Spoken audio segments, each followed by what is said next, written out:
सिंधुदुर्ग आणि पालघर जिल्ह्यात मालवण जवळील समुद्रात 19,131.72 चौरस किलोमीटर क्षेत्रफळावर तेल साठे। तेल उत्पादक कंपन्या लवकरच संशोधनाद्वारे उत्खनन करणार। सरपंच संतोष देशमुख हत्या प्रकरणात केज कोर्टात आज पहिली सुनावणी। व्हीसीद्वारे आरोपींना न्यायालयात हजर करण्यात येणार असल्याची सूत्रांची माहिती। सतीश उर्फ खोक्या भोसलेच्या अटकपूर्व जामिनावर बीड कोर्टात आज सुनावणी। मारहाण प्रकरणात जामिनासाठी खोक्या भोसलेचा जामिनासाठी अर्ज।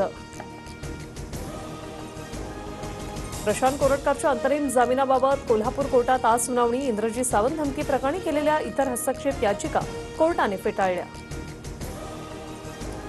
स्वारगेट लैंगिक अत्याचार प्रकरणी आगार प्रमुख, वरिष्ठ आगार निरीक्षक, कनिष्ठ निरीक्षक आणि सहाय्यक वाहतूक अधीक्षक निलंबित। नवे सुरक्षा रक्षक नेमण्याचे परिवहन मंत्र्यांचे आदेश। एक लाडकी बहीण योजना बंद केली तर 10 योजना लागू करता येतील। अंथरूण पाहून पाय पसरावे लागतात, रामदास कदमांचं वक्तव्य। लाडकी बहीण योजना महिला बाल विकास खात्याकडे येते। हे खातं राष्ट्रवादीचं आहे, परंतु ही योजना महायुतीची। अर्थसंकल्पाच्या उत्तरात मी बऱ्याच गोष्टींना उत्तर देणार, अजित पवारांची प्रतिक्रिया।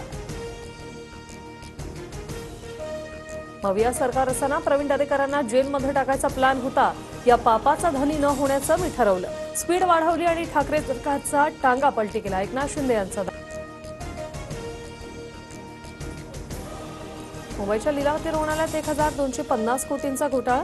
पुरवठादार कंपन्यांची हातमिळवणी करून जुन्या विश्वासांनी आर्थिक अफरातफर केल्याचा आरोप, गुन्हा दाखल।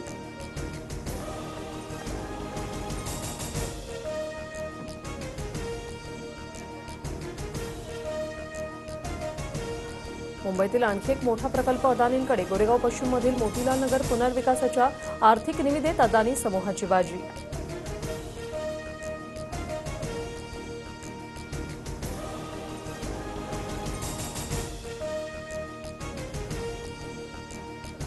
मुंबईत 11 मार्च यंदाचा सर्वात उष्ण दिवस। सांताक्रूजमध्ये 39 अंश तापमानाची नोंद। उष्णतेच्या लाटेचा इशारा दिल्यानंतर मंगळवारी मुंबई आणि परिसरातील तापमानात अचानक वाढ।